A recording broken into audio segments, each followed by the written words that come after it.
Hello guys, আসসালামু আলাইকুম।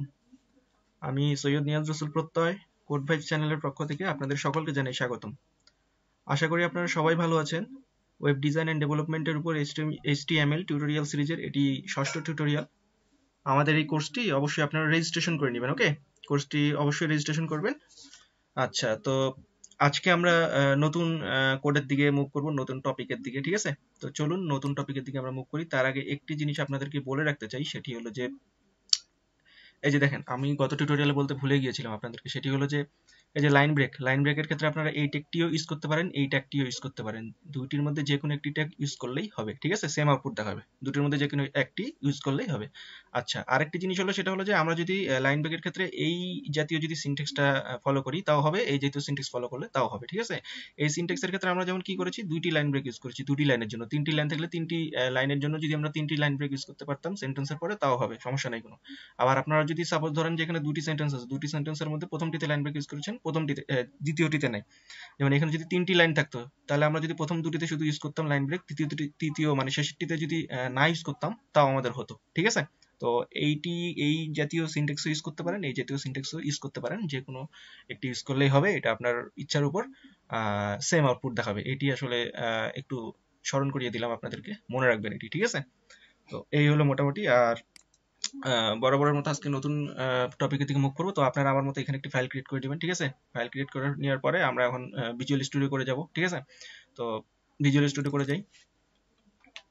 ওকে, তো ভিজুয়াল স্টুডিও করে আসার পর আমাদের এই যে যেখানে ফাইল ক্রিয়েট করেছিলাম, সেখানে এই যে এই সিম্বলটাতে গিয়ে আরেকটি আমরা ফাইল ক্রিয়েট করব, অবশ্যই .html লিখে। ঠিক আছে, আমি ক্রিয়েট করে নিয়েছি, আপনারা ক্রিয়েট করে নেবেন, কারণ আমি গত টিউটোরিয়ালে আপনাদেরকে এটি দেখিয়ে দিয়েছি। ঠিক আছে, তো ক্রিয়েট করে নেওয়ার পর আমি এখানে টাইটেল দেখা পাচ্ছেন যে আমি হেডিং দিয়ে দিয়েছি, কারণ আজকে আমি হেডিং ট্যাগ নিয়ে আপনাদের সাথে আলোচনা করব। তো আপনারা একটু জেনে রাখবেন যে হেডিং ট্যাগ 6 প্রকার। ঠিক আছে, H1 থেকে H6 পর্যন্ত, অর্থাৎ H1, H2, H3, H4, H5 এবং H6, এই 6 ধরনের হেডিং ট্যাগ রয়েছে। ঠিক আছে, তো 6 ধরনের হেডিং ট্যাগের ব্যবহারই আজকে আপনাদেরকে আমি দেখাবো। সাপোজ আমি একে হেডিং ট্যাগগুলো এখানে লিখে নিই। ঠিক আছে, সাপোজ ধরেন যে আমি এখানে হেডিং ট্যাগগুলো এখন লিখে নিব।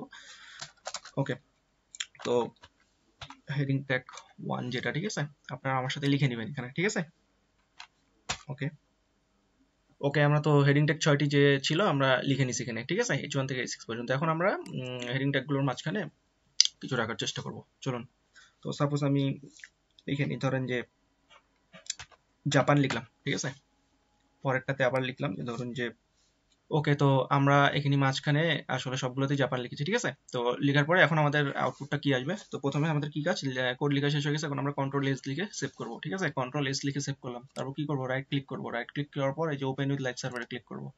এখন দেখি আমরা হেডিং ট্যাগগুলোর ব্যবহারগুলো কিরকম। ঠিক আছে, তো এই দেখেন, জাপান হেডিং ট্যাগ 1 এ যেটা আমরা ইউজ করেছিলাম সেটা সবার থেকে বড় শেপ। ঠিক আছে, তারপরের শেপটা একটু ছোট, তারপরে গুলো আরেকটু ছোট। এভাবে শেপগুলো আমাদের ক্রমান্বয়ে আসলে কি হবে, চেঞ্জ হবে। ঠিক আছে, তো আমরা বুঝতে পেরেছি আসলে যে হেডিং ট্যাগগুলো আসলে কিভাবে আসলে ইউজ হয়ে থাকে। ঠিক আছে, এবং হেডিং ট্যাগের ব্যবহারগুলো কি আমরা বুঝতে পেরেছি। এখন আমরা এখানে যে কোনো কিছু ইউজ করি না কেন, তো আমরা হেডিং ট্যাগগুলো আসলে কিভাবে লেখাটাকে আর কি শেপে আনে, সেটাই আসলে আপনাদেরকে আমি দেখাতে চাচ্ছি আসলে আজকে। তো এই হলো মূলত হেডিং ট্যাগের ব্যবহার। ঠিক আছে, আর আপনারা একটি তথ্য দিয়ে রাখি যে আপনারা যখন ফাইল সেভ করবেন, সেভ করার ক্ষেত্রে অনেক সময় দেখা যেতে পারে যে আপনার ফাইল সেভ করার সময় অনেক সময় অপশন আসতে পারে যে মজিলা ফায়ারফক্স অথবা গুগল ক্রোম অথবা যে কোনো ব্রাউজার। তো আপনারা অবশ্যই আপনার যেটি ভালো লাগে সেটিতে আউটপুট, যেমন আমি এখানে মজিলা ফায়ারফক্সে সেভ করেছি, এবং ফাইল সেভ করার আগে আমি মজিলা ফায়ারফক্সে সেভ করা ছিল আমার আগে থেকে। ঠিক আছে, সেটি আমি আপনাদেরকে দেখাইনি। আপনাদের এটা সেভ করতে গেলে অটোমেটিক অপশন চাইলে আসলেও আসতে পারে, না আসলেও আসতে পারে, নাও আসতে পারে। ঠিক আছে, তো যদি আসে সেক্ষেত্রে আপনারা আপনার মতো করে ব্রাউজার সেট করে নেবেন। ঠিক আছে, আর আমি এখানে মজিলা ফায়ারফক্স করা আছে, এই কারণেই বেসিক্যালি আমার যখন আমি রান করি কোডটা, এই যে দেখেন আমি যখন রান করতেছি তখন আমার ফায়ারফক্সে সবকিছু আসলে এখানে আউটপুটটা শো করে। ঠিক আছে, তো এই বেসিক্যালি। তো আজকের ভিডিও টিউটোরিয়াল এই পর্যন্তই থাকবে।